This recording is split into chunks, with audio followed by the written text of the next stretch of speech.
yang dilantunkan oleh Imam Muhammad bin Hasan Jamaludzair ini, kami mencium aroma susu dan madu dari mulut beliau.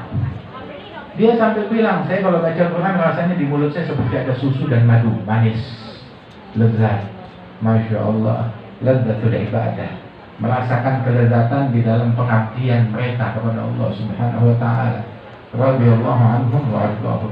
Sampai itu kalau dia bulan Ramadan dibawakan tuh oleh keluarganya setiap hari satu keping roti gandum untuk dia makan buka puasa dan sahur dari satu keping itu.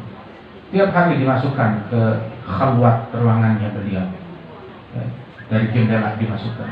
Sehari satu. Begitu Ramadan selesai 30 hari, dia keluar dari khalwatnya. Kemudian orang rumah mau membersihin itu ruangan. Dilihat itu roti gandum tuh awet bisa berbulan. Itu roti gandum masih penuh, masih lengkap 30 lembar, 30 porsi. Terkadang cuma berkurang 1 porsi saja. Masya Allah, apa yang dia makan? Dia makan zikir kepada Allah, dia makan Al-Quran, menemukan kelezatan dalam itu semua. Kita diberikan hidup oleh Allah Ta'ala bertahun-tahun, berpuluh-puluh tahun. Kita tahu kelezatan beragam makanan lokal, ya, makanan internasional. Kita tahu kelezatan beragam makanan. Setiap ada kafe baru kita bisa ngetes, wah kita bisa review, ini enak, ini lezat, ini kurang ini lebih. Tetapi Al-Quran, ya, kelezatannya kapan kita temukan? Mana kelezatan Al-Quran? Mana kelezatan zikir? Mana kelezatan ruku'? Mana kelezatan sujud? Sampai ulama bilang bahwasanya kelezatan ruku' beda dengan kelezatan sujud. Beda, tidak sama. Ketika duduk tasyahud dengan duduk antara dua sujud, itu rasa dan kelezatannya di jiwa itu beda, tidak sama. Ketika dia i'tidal dengan berdiri waktu Fatihah, beda kelezatannya. Mereka menemukan kelezatan yang berbeda-beda dalam hal yang demikian. Bahkan Imam Syekh Ali bin Abi Bakar Sakran, sebagian dari para salafus saleh radhiyallahu anhum ajma'in, terkadang seringkali itu mereka ketika sholat tenggelam, istighraq di dalam sholat sunnah yang mereka lakukan. Sampai tahu saking tenggelamnya bablas. Sholat sunnahnya itu bablas. Sholat udah terus lanjut, nggak ruku-ruku, begitu sampai kelamaan, hingga akhirnya dia tugaskan muridnya atau pembantunya, ayo kamu ketika saya sholat awasi saya. Kalau misalkan berdirinya saya udah terlalu panjang, ya nggak normal berdirinya, maka ingatkan, suruh saya ruku. Kalau rukunya udah kepanjangan, ingatkan saya, suruh saya i'tidal. Kalau sujudnya udah kepanjangan, suruh saya bangkit dari sujud, saya ingetin.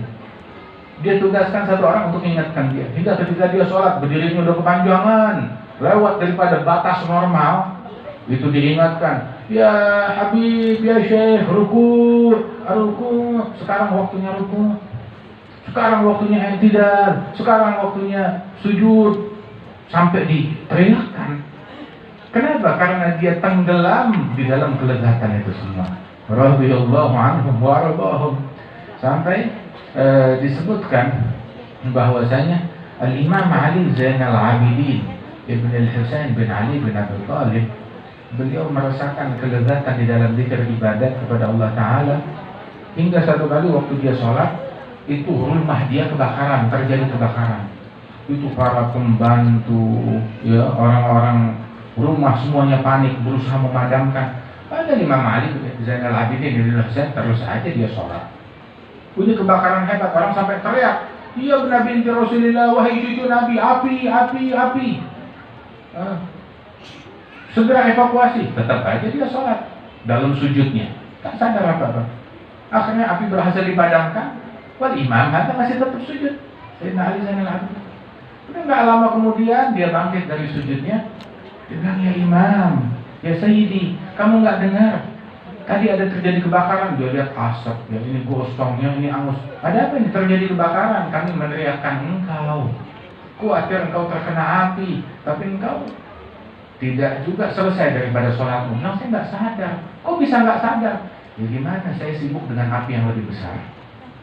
Saya sibuk dengan api yang lebih besar. Nah, kenapa warisan dari Nabi Muhammad Shallallahu Alaihi Wasallam.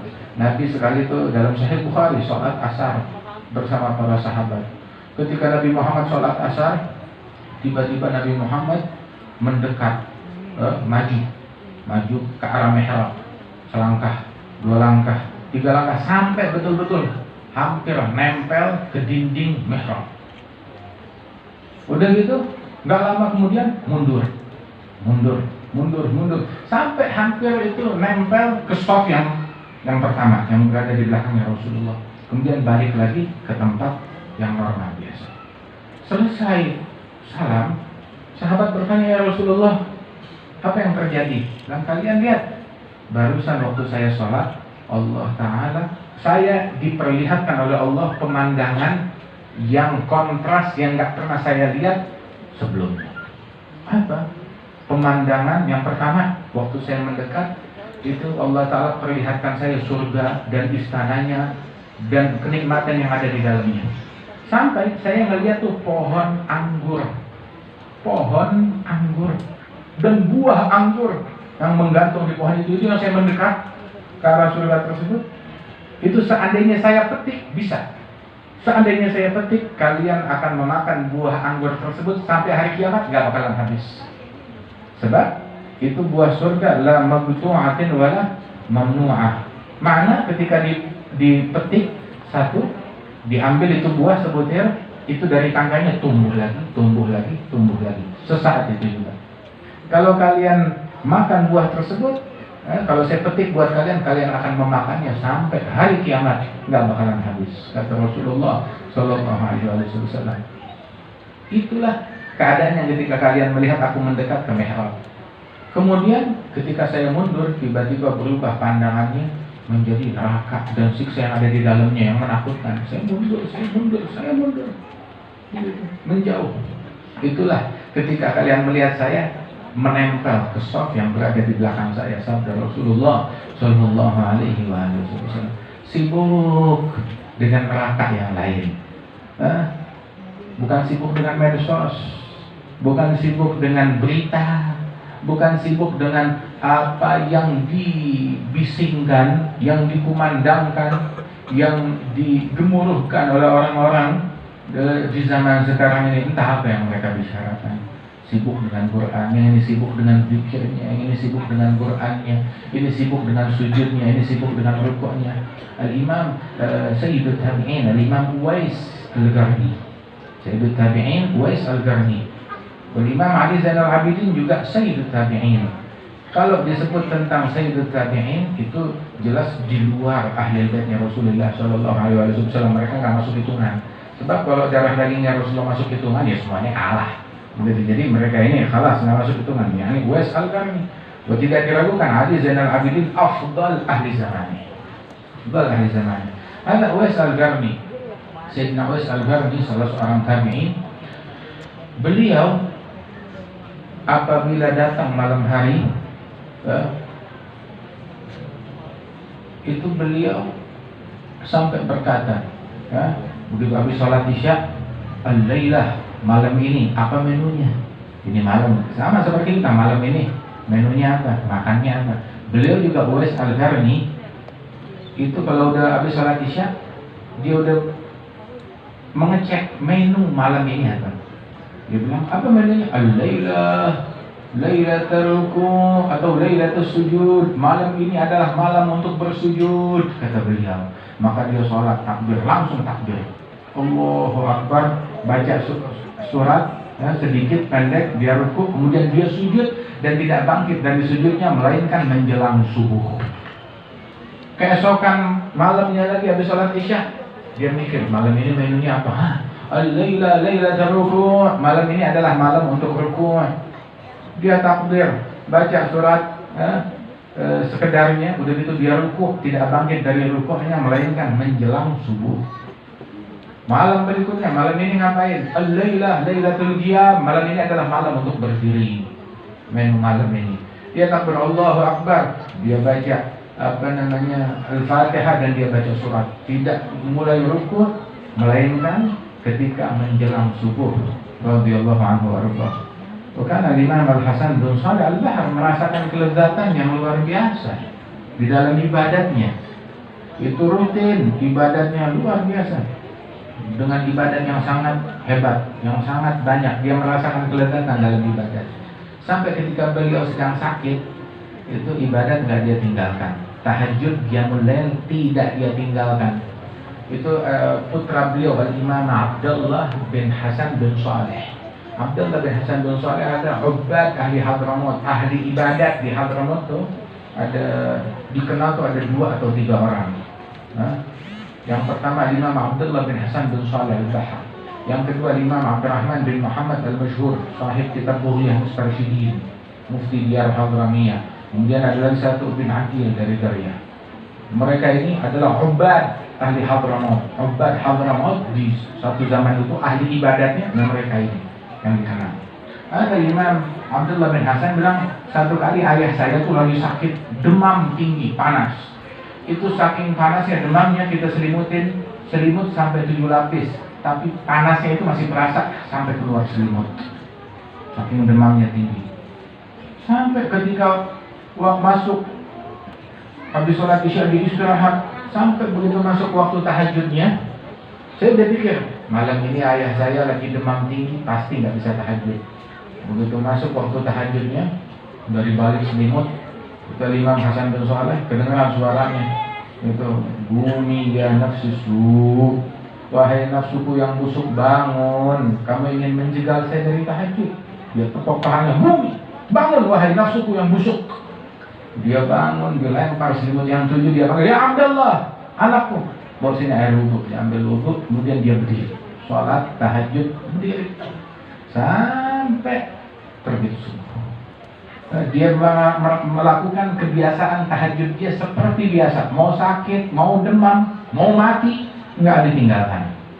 Dia laksanakan seperti biasa.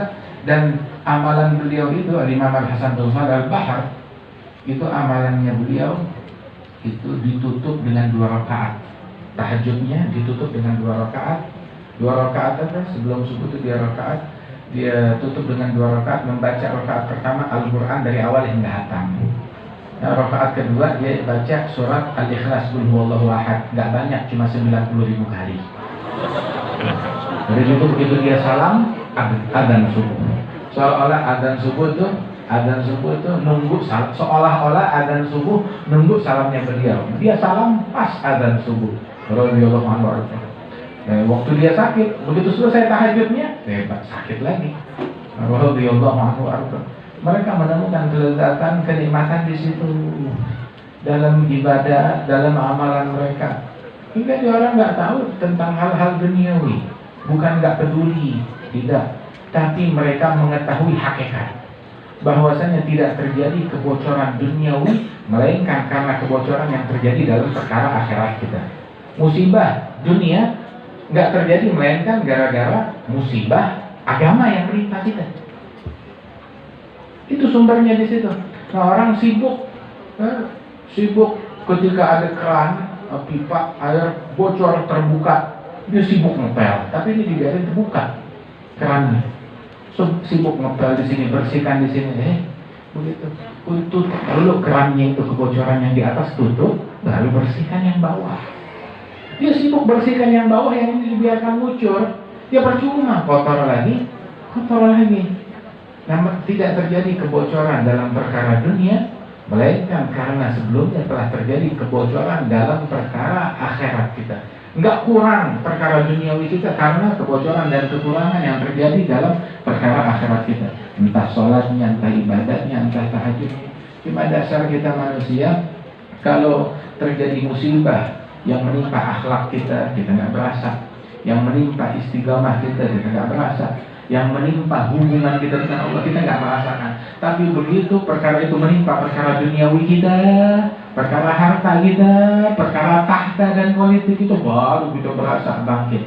Tapi ketika menimpa urusan akhirat kita nggak merasakan itu semua. Di musibah. Nah, di musibah yang sebenarnya waliyadzubillah min dzalik. Inna minar rijali bahimah. Itu kata penyair, di antara manusia itu bagaikan hewan yang kalau dia ditimpa musibah perkara duniawinya dia berasa. Tetapi kalau dia ditimpa musibah dalam perkara akhirat, dia nggak berasa. Tahu musibah perkara akhirat apa? Ketinggalan sholatul jamaah, ini musibah. Ketinggalan takbiratul ihram bersama imam, ini musibah. Nggak tahajud, nggak bangun malam, musibah. Nggak sholat ba'diyah, qabliyah, musibah.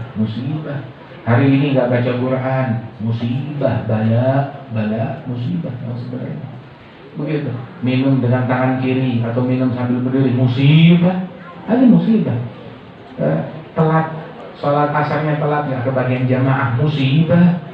Itu dalam Muwatta Imam Malik, Rasulullah SAW bilang bahwasanya manfaatatuhu sholatul asr faka'annama wutira ahluhu wa maluh. Barang siapa yang luput ketinggalan telat sholat asarnya, itu bagaikan dijarah semua harta yang dia punya, dijarah, hilang, dan anak istrinya mati atau diculik. Itu musibah telat asar sama seperti musibah itu semua.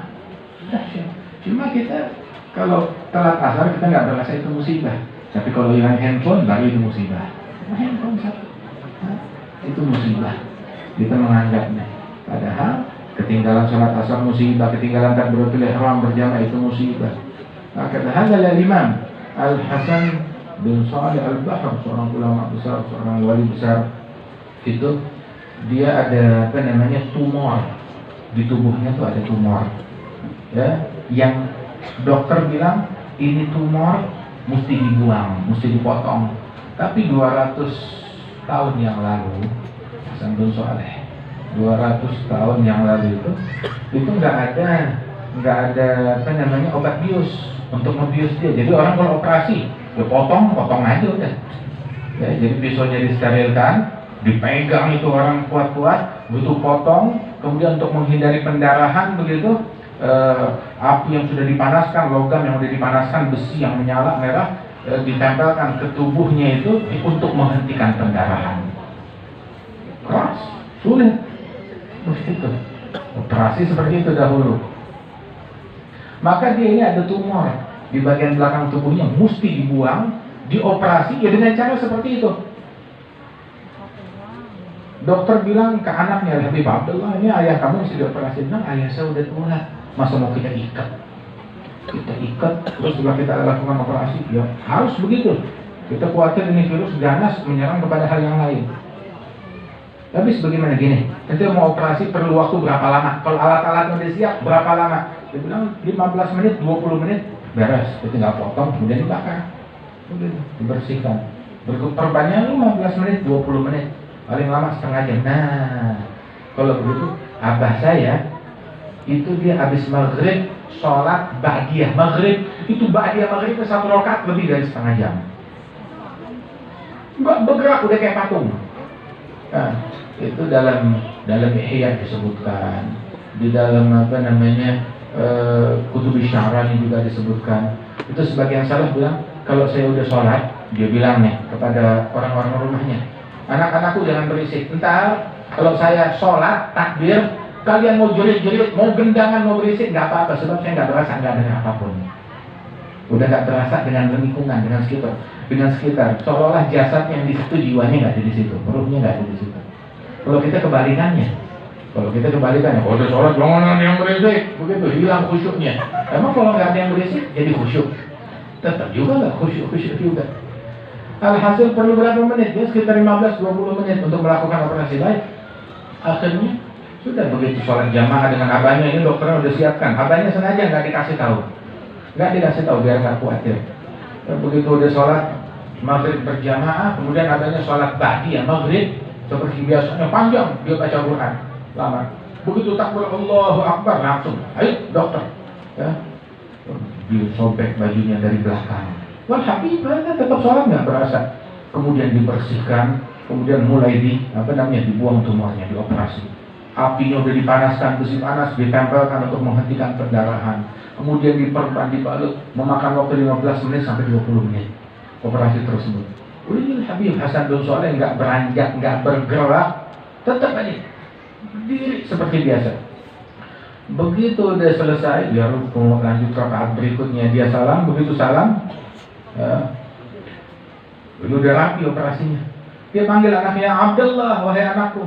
Lebih Abah, coba lihat di belakang Abah ada apaan? Kayaknya ada semut yang menggigit. Itu bukan semut, itu operasi udah kita potong. Operasi. Kapan dilakukan? Tadi pas Abah sholat, apa nggak berasa apa-apa. Radhiyallahu anhum wa ardahum. Kelezatan mereka tuh di situ. Warisan dari Nabi Muhammad yang bersabda wujuhilat qurratu aini fi shalah. Dijadikan kelezatan, kenikmatan, hiburanku di dalam sholat. Masalah, sekarang masalah. Ketika kita gagal menemukan kelezatan dalam sholat, terus kita mau cari kelezatan dalam hal yang lain, dalam syahwat, dalam nafsu, dalam ngumpulin harta, dalam ngumpulin tahta, mau cari kelezatan, memuaskan diri dengan kekuasaan, dengan ini dan itu. Kenapa?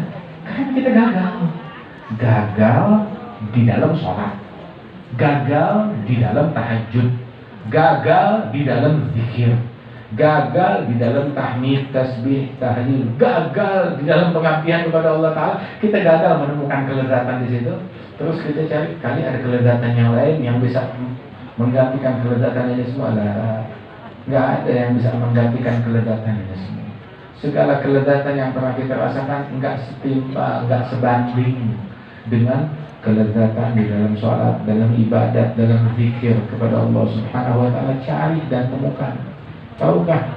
Nah, sampai dibilang tuh oleh kaum arifin, masakin abna berdunia. Kesian anak-anak dunia. Kenapa? Ahli dunia, anak-anak duniawi kesian. Kesian kenapa? Kharaju minha walam yazubu ala syai' minha. Kesian anak-anak dunia ketika mereka meninggalkan dunia ini, sedangkan mereka belum mencicipi yang paling lezat dari dunia ini. Ditanya, apa yang paling lezat dari dunia ini ya wali Allah? Yang paling lezat dari dunia ini ma'rifatullah, pengenalan kepada Allah Subhanahu wa Ta'ala. Dan awal ma'rifatullah, awal pengenalan kepada Allah Subhanahu wa Ta'ala adalah ma'rifat ahlillah, mengenal kepada orang-orang yang kenal, yang dekat kepada Allah Subhanahu wa Ta'ala. Zakar al-Habib Ali bin Muhammad al-Habib kalami nagilan ghairi, itu beliau bilang bahwasanya man kharaja minad dunya, man mat walam yalqa 'arifan billah kharaja minad dunya wa huwa mulawwath. Barang siapa yang meninggal dunia sedang dia belum berjumpa dengan kaum arifin, dia keluar dari dunia ini dalam keadaan ternoda, tercoreng, masih kotor, belum bersih, belum bebenah. Nah, kita sekarang tiap saat kita dengar kabar ini meninggal, ini berlalu, ini wafat, ini gini, ini gitu. Dan bakal datang giliran kita. Jangan datang giliran kita sedangkan kita belum menemukan kelezatan dalam ibadat, dalam sholat, dalam rukuk. Kita cari kelezatan ini, kenikmatan ini, kedamaian yang Allah Ta'ala letakkan di sini. Ala bidzikrillah tatma'innul qulub. Hanya dengan zikir kepada Allah hati ini menemukan tumaninahnya. Dan sungguh orang-orang yang punya harta banyak, punya tahta besar, punya kekuasaan, punya ini dan itu, besok hari kiamat itu semua nggak bawa guna, nggak ada manfaatnya. Yang bisa nolong kita, yang bisa nyelamatin kita hanya zikir kita, hidupnya kita, manfaat untuk kita di dunia dan di akhirat. Cari majelis yang semacam ini, hadir di majelis yang semacam ini, perbanyak zikir kepada Allah Subhanahu wa Ta'ala. Ada satu orang ngadu kepada Imam Syekh Habib Bakar bin Sa'id, ya Syekh, saya zikir kepada Allah, tapi saya belum merasakan kelezatannya di dalam hati. Cuma di lidah doang, hati saya belum menemukan kelezatannya. Bagaimana? Apakah saya sial? Maka dijawab, ihmadullah alladzi zayyana jarihah min jawarihik bidzikri. Bersyukurlah kepada Allah yang telah menghiasi satu anggota tubuh dari tubuhmu ini, dihiasi dengan berzikir kepada Allah Ta'ala. La in syakartum la azidannakum, paksain zikir kepada Allah Ta'ala dan paksakan untuk menghadirkan hati kita kepada Allah Ta'ala. Baca Allahumma a'inni ala dzikrika wa syukrik husni ibadat. Itu hadiahnya Rasulullah buat orang yang dicintai oleh Nabi Muhammad.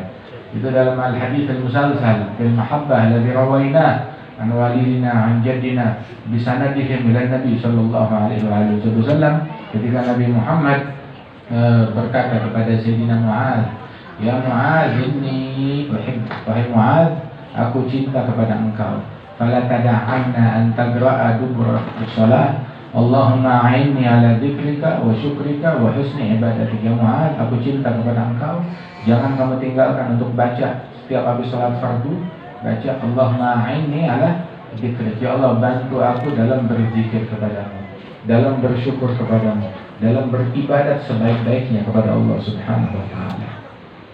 Sebab zikir perlu bantuan, syukur perlu bantuan, sehingga kita bisa berzikir seperti zikirnya Nabi Muhammad.